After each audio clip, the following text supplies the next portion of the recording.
La leçon d'aujourd'hui, c'est la suite des régimes du marché. La deuxième séquence, donc on avait déjà vu dans la première séquence deux régimes de marché, à savoir la concurrence pure et parfaite, qui est un régime purement théorique. Et puis on a vu un autre régime de marché, l'oligopole, qui est un régime réel. Aujourd'hui, on va voir un troisième régime, toujours régime réel, c'est le monopole. Donc, on va appréhender cette notion à travers un exemple. Alors, prenons l'exemple de la société Cosumar, seul groupe industriel privé fabricant de sucre au Maroc. Après avoir racheté 4 sucreries, les 4 sucreries, c'était la société Surac, sucrerie raffinerie de Cannes, la société Sunabel, groupe de sucre de betterave Gharbloukous, et la société Suta, sucrerie raffinerie de Tadla, et la société Sucrafor, société de sucre raffinerie orientale. Donc avant d'acheter ces 4, ils n'avaient comme part de marché que 68,4% du marché local de production de sucre au Maroc. Maintenant, elle tient à assurer l'approvisionnement du Maroc. La Cosumar contrôle 100% du marché, ce qui en fait l'unique opérateur du secteur. Bien sûr, de point de vue production, parce que sur le marché, il y a la présence du sucre d'importation. Alors, le premier travail à faire, préciser le régime actuel du marché du sucre au Maroc. D'après ce qu'on a vu dans la séquence 1, lorsqu'on a fait la sensibilisation des régimes du marché, dans le cas où on a un seul producteur face à une multitude de consommateurs, le régime, c'est le monopole. Donc ici, la production du sucre au Maroc est assurée par Cosumar, ainsi le marché est monopolistique. Il est dominé par un seul producteur face à une multitude de consommateurs. Donc donnez 3 produits ayant le même régime que ce marché. Donc on a d'abord le transport ferroviaire au Maroc. On a une seule entreprise qui produit le service de transport par chemin de fer face à tous les consommateurs. La production aussi de l'eau potable, elle est dominée par une seule entreprise. Et la production du phosphate est aussi dominée par une seule entreprise, l'OCP. Donc, qu'est-ce qu'un monopole? Donc, le monopole est une situation où une seule entreprise approvisionne un marché. Situation complètement opposée à ce qu'on a vu dans la concurrence pure et parfaite. On avait vu dans la concurrence pure et parfaite, donc 5 conditions pour avoir ce régime.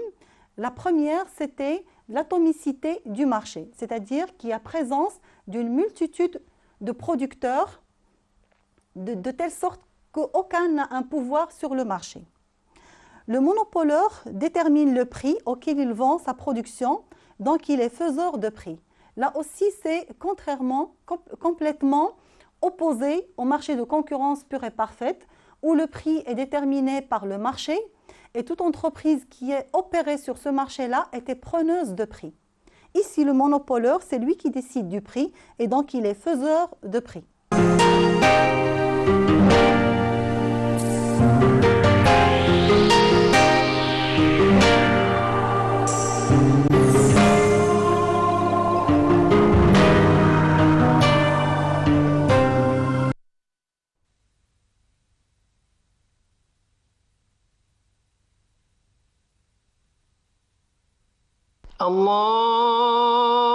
الله أكبر الله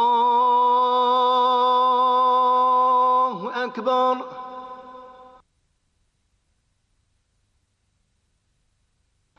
أشهد أن لا إله إلا الله أشهد أن لا إله إلا الله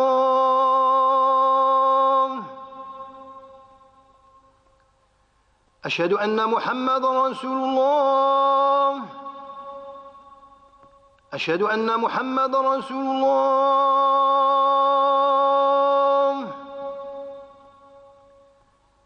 حي على الصلاة حي على الصلاة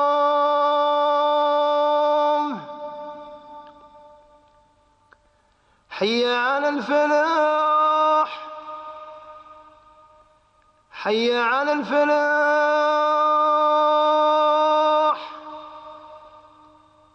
الله أكبر الله أكبر لا إله إلا الله.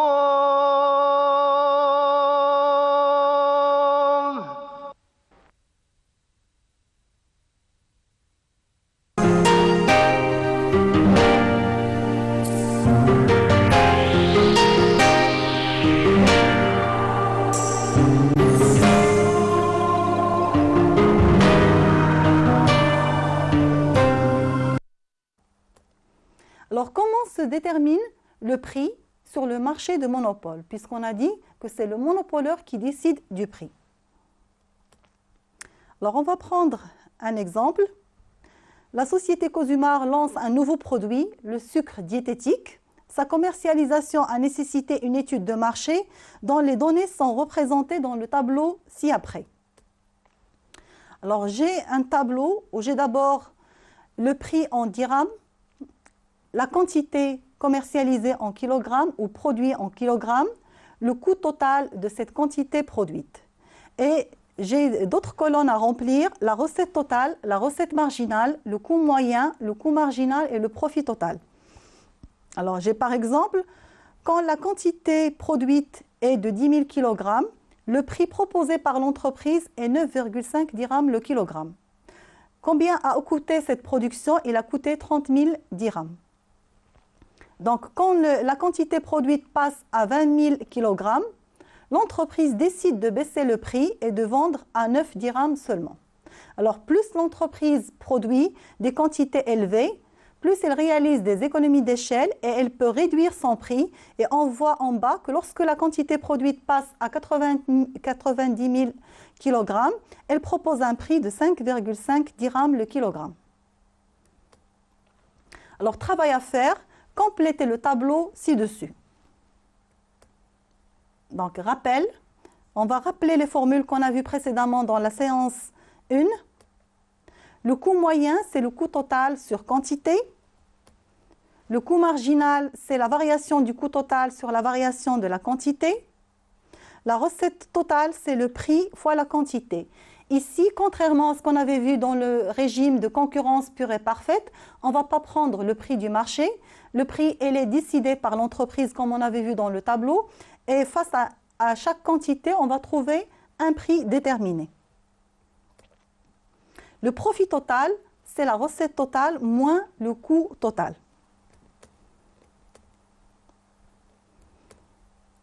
Alors, le tableau, on nous demande de compléter le tableau. Il est à signaler que les valeurs qu'on a ici dans le tableau, ils sont fictifs. Alors, j'ai la recette totale, c'est le prix fois la quantité. Donc, j'ai 10 000 fois 9,5, c'est 95 000.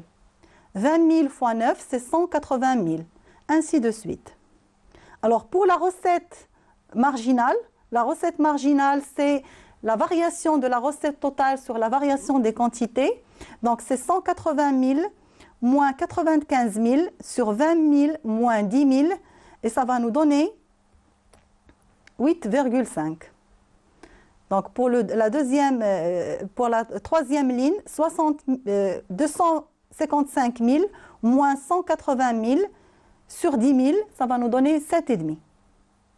Pour le coût moyen, c'est le coût total sur la quantité. Donc, c'est 30 000 dirhams sur 10 000. Ça va nous donner 3. C'est 50 000 sur 20 000. Ça va nous donner 2,5. Ainsi de suite. Alors, le coût marginal, c'est la variation du coût total sur la variation des quantités. Donc, c'est 50 000 moins 30 000 sur 20 000 moins 10 000. Et ça va nous donner 2. C'est 60 000 moins 50 000 sur 30 000 moins 20 000, c'est-à-dire 1. Ainsi de suite.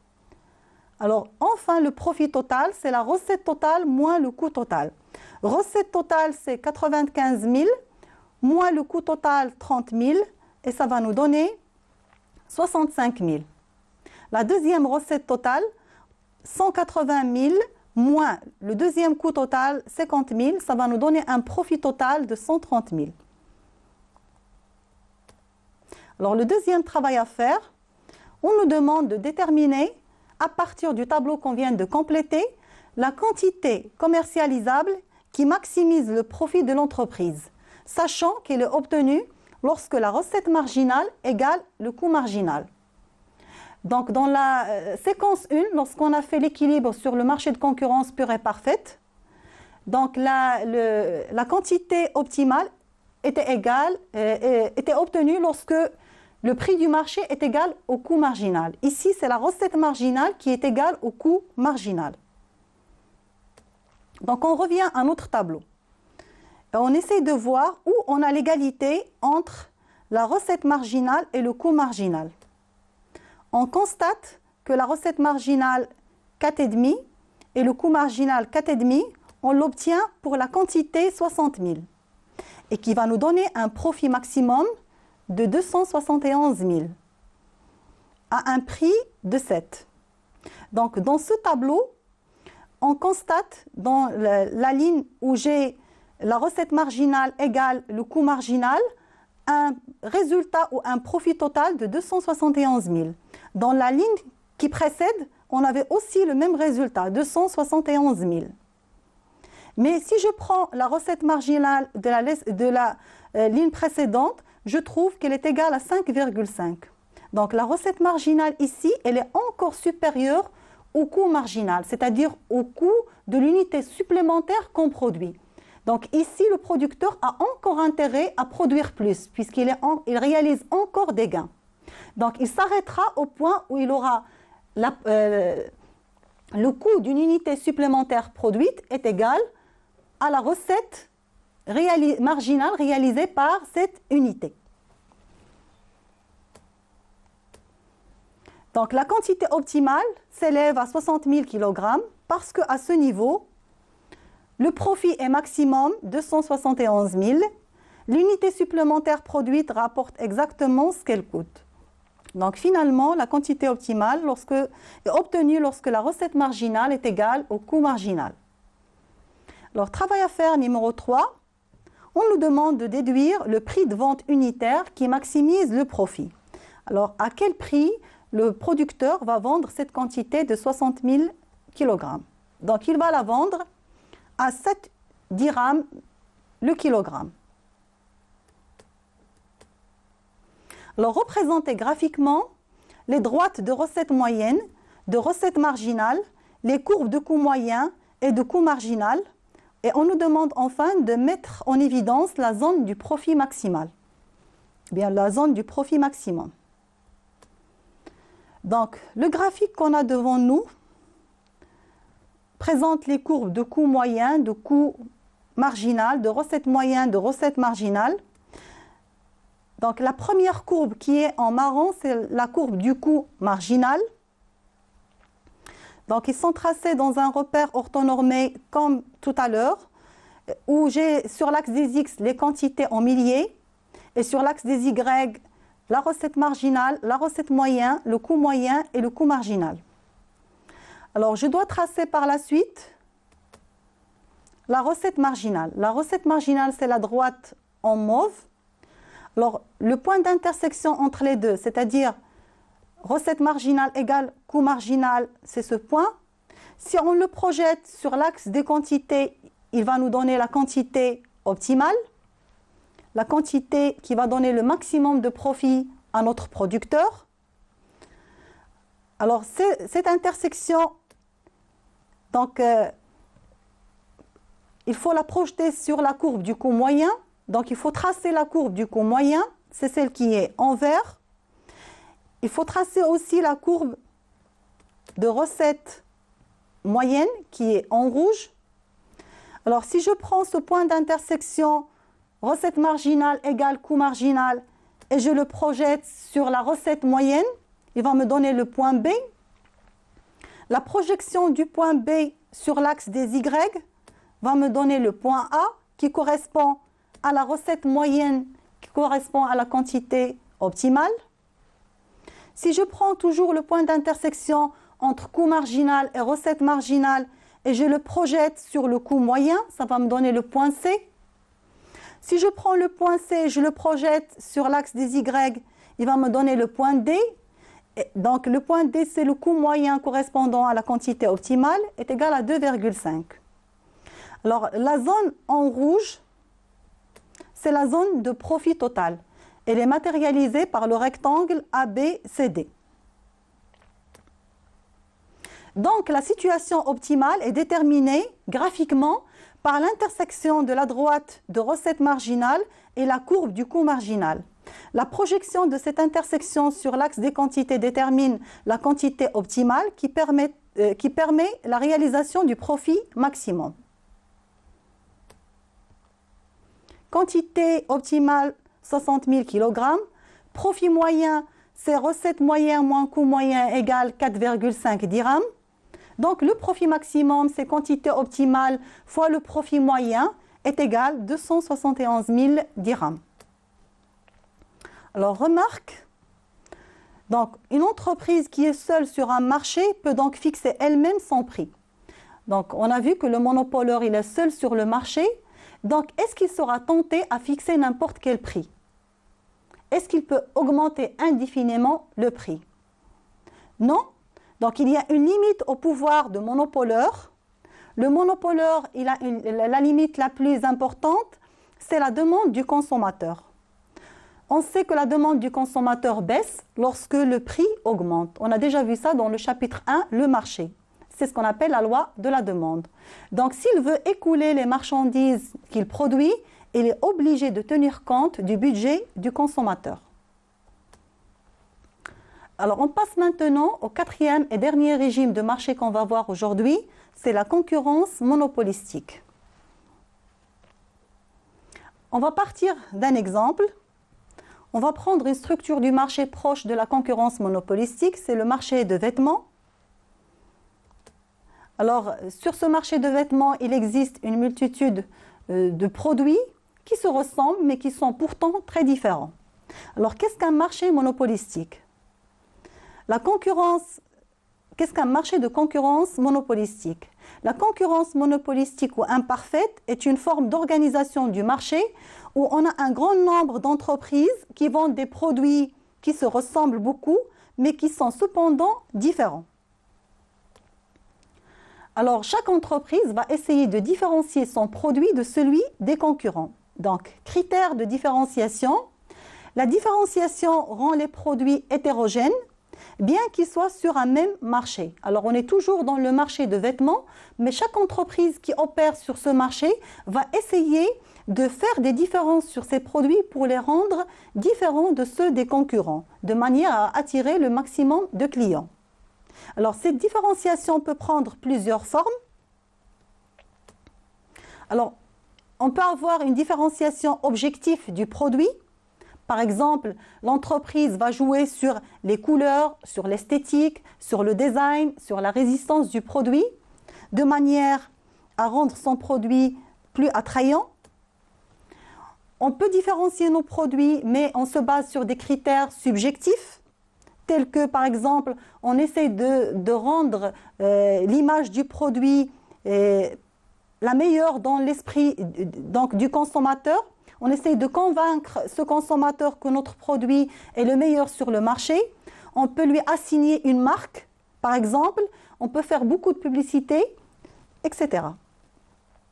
Troisième critère de différenciation, c'est la différenciation dans l'environnement du produit. C'est-à-dire, on peut donner des services associés au produit.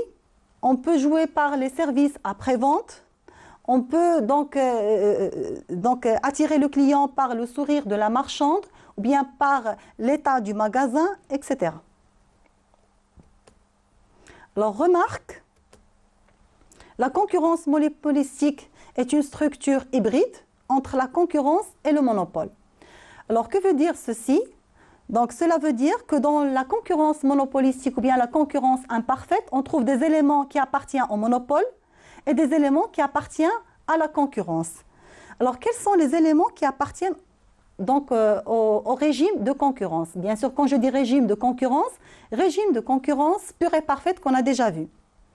Alors, les caractéristiques qui appartiennent au régime de concurrence proviennent du fait qu'il existe un nombre important d'entreprises pour que l'activité de chacun n'ait aucune incidence sur les autres entreprises de la branche. Donc, on est en présence d'un marché où il y a nombreux producteurs, nombreux vendeurs d'un bien, et donc chacun n'a pas d'influence sur l'autre.